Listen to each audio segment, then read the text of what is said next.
That's what you should do.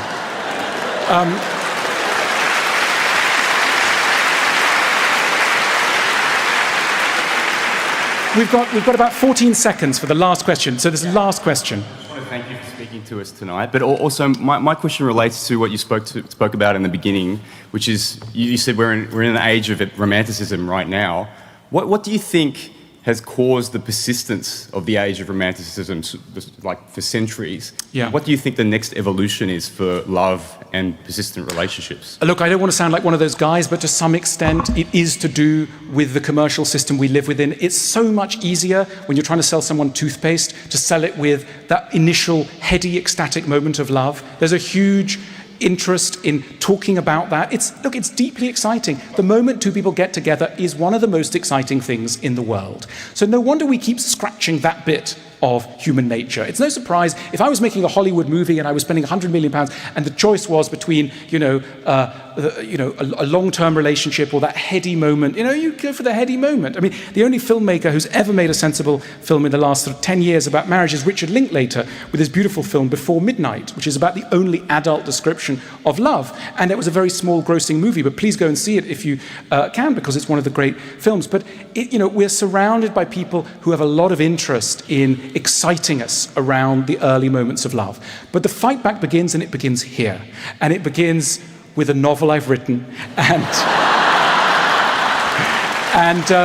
with you listening. So I encourage all of you to come and see me afterwards, get your book signed, and to begin a new way of approaching love. Not in a cold way, not with cynicism or with pessimism, but with a healthy belief that the best way to get our relationships to go well is to overcome certain of our romantic illusions. Thank you so much.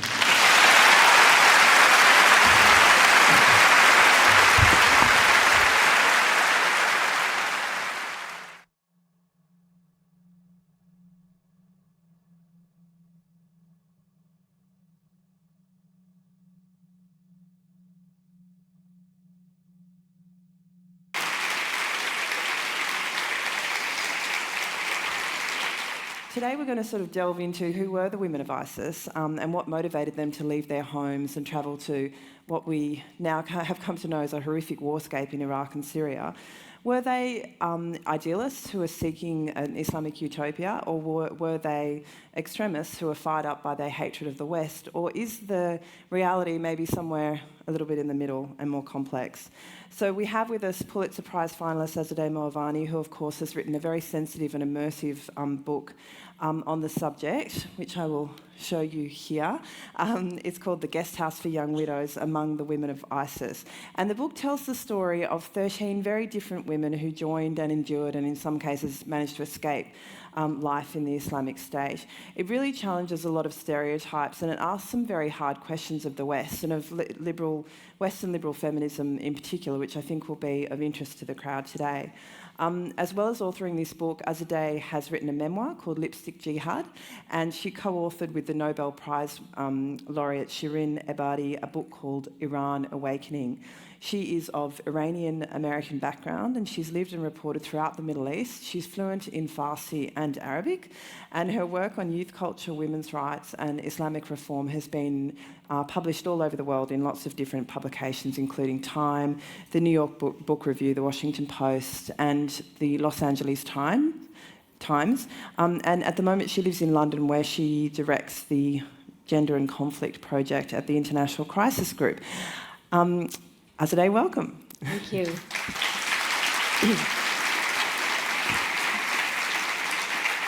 And just before we get into it, just a little bit of housekeeping. We will be asking people to ask questions in the traditional manner with two microphones. There's one over here and one over here after we've spoken for about 30 or 40 minutes.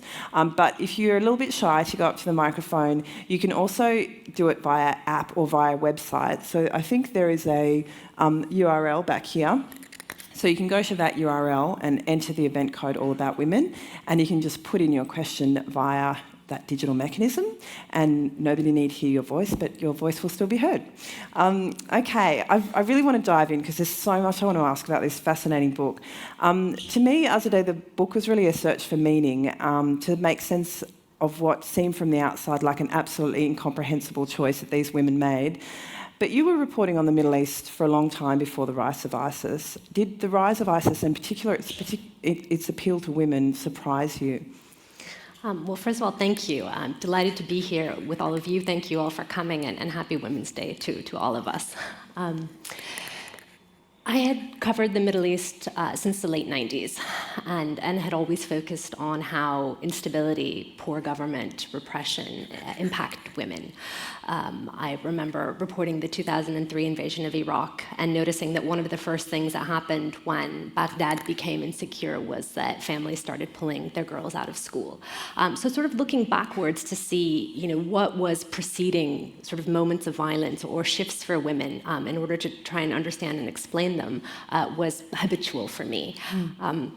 When ISIS began marching across Iraq and Syria in 2013-14, I think it was largely theorized and covered in the media as a problem of religion, this kind of pathological ideology that was inexplicable, that was evil, sort of stripped of all its political context, and then even more bewildering, why was it appealing to women?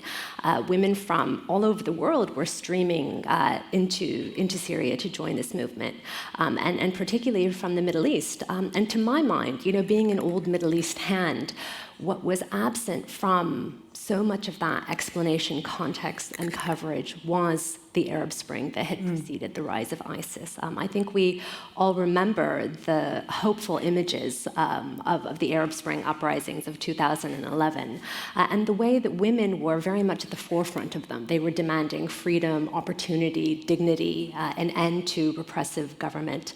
And they were a generation, especially of very young women, girls, who were demanding and challenging these repressive orders. And so I think it was, and we saw kind of country to country all of that hopeful energy crushed. There was either greater repression or civil war, and it ended up not leading to the sort of aspirations that women were seeking. And I think it was in that moment that ISIS turned and began to direct its messaging, its invitation to many women from these societies who had sought, peaceful pathways to aspirations we would consider legitimate, and had seen that crushed. And I think ISIS pivoted and said, well, come to us. It didn't work out so well for you in Tunisia, in Libya, in Bahrain, and sought to sort of draw all of this vibrant, feminine, energy that had been vital to its own project. And of course, we know that, and we'll talk about, I'm sure, how that ended up being hugely exploitative, that it promised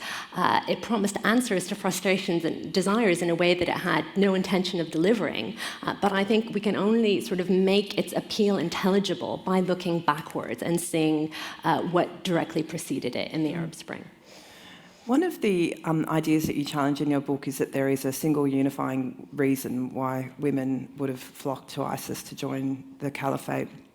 But it struck me when I was reading about your subjects that they all felt excluded in some way, and a lot of them were very lonely women, and it seemed that their problems started at home, within the family. Would you say that's fair?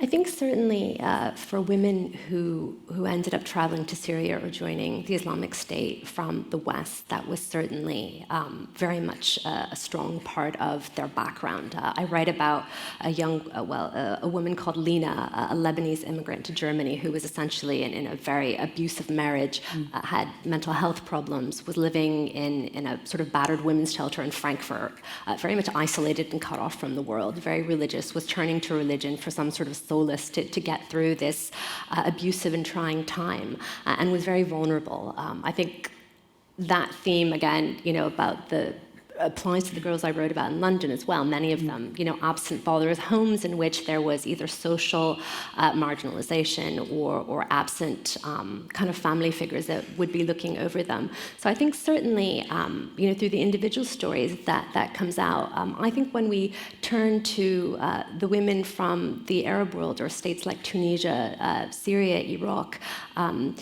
that kind of personal experience is a little bit less revelatory about why so many women kind of were coerced or decided to participate in this, because we're then looking at countries that or fracturing or experiencing violence or repression or instability on a sort of massive scale. So then I think we're sort of looking at women. I write about a group of 3 Syrian women from Raqqa who were living in what became the Islamic State's capital when it took over. And they were from very stable homes. They were attending university. One of them was studying English literature. The other one was studying marketing. They read Dan Brown novels. They were completely relatable young women, kind of living more independent lives than their mothers and grandmothers before them.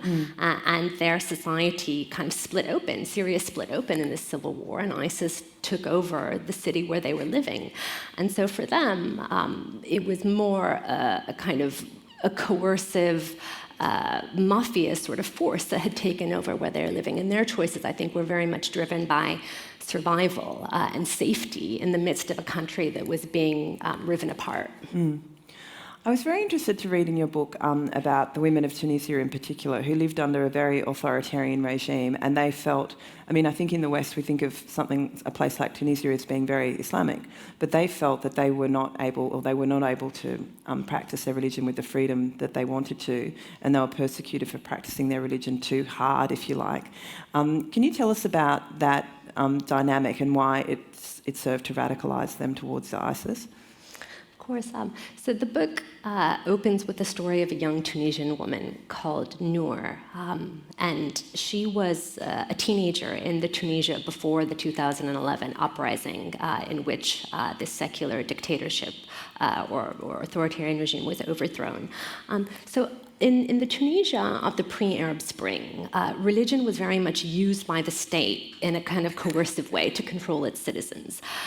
So even though Tunisia was quite a religious and traditional society by and large, headscarves, wearing a headscarf was banned in universities, in high schools, in government ministries. So you couldn't get a government job if you covered your hair. And Noor, who, the book opens with this moment. She's 13, and she decides that she, having become a teenager and an adolescent, wants to cover her hair. She shows up at high school one day with a scarf on, and she wants to cover her face too, because she's been watching sheikhs on YouTube who say that this is the right way to practice your religion.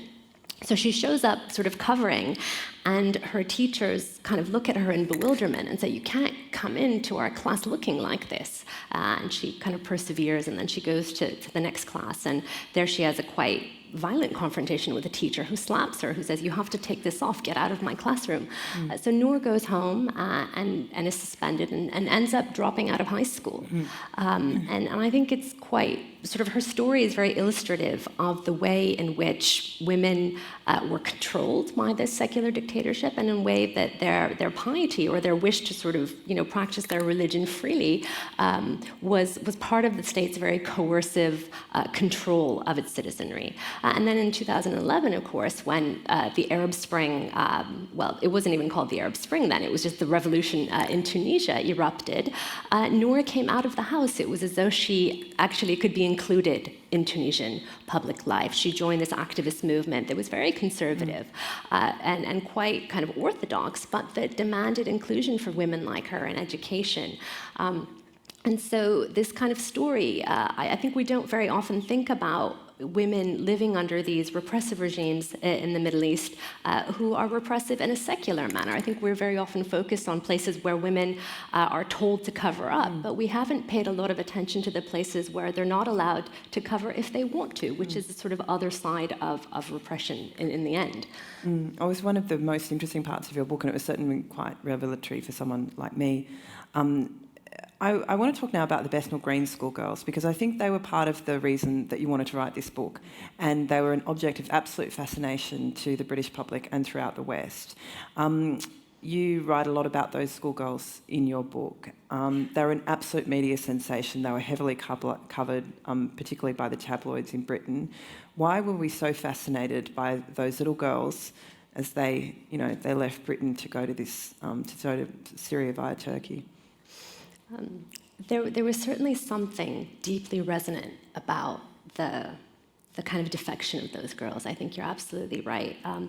And those images, if you all remember, of them walking through the scanners at the airport, looking like stylish young women off for a city break somewhere in Europe, but really they were going to join the Islamic State. I think there was a real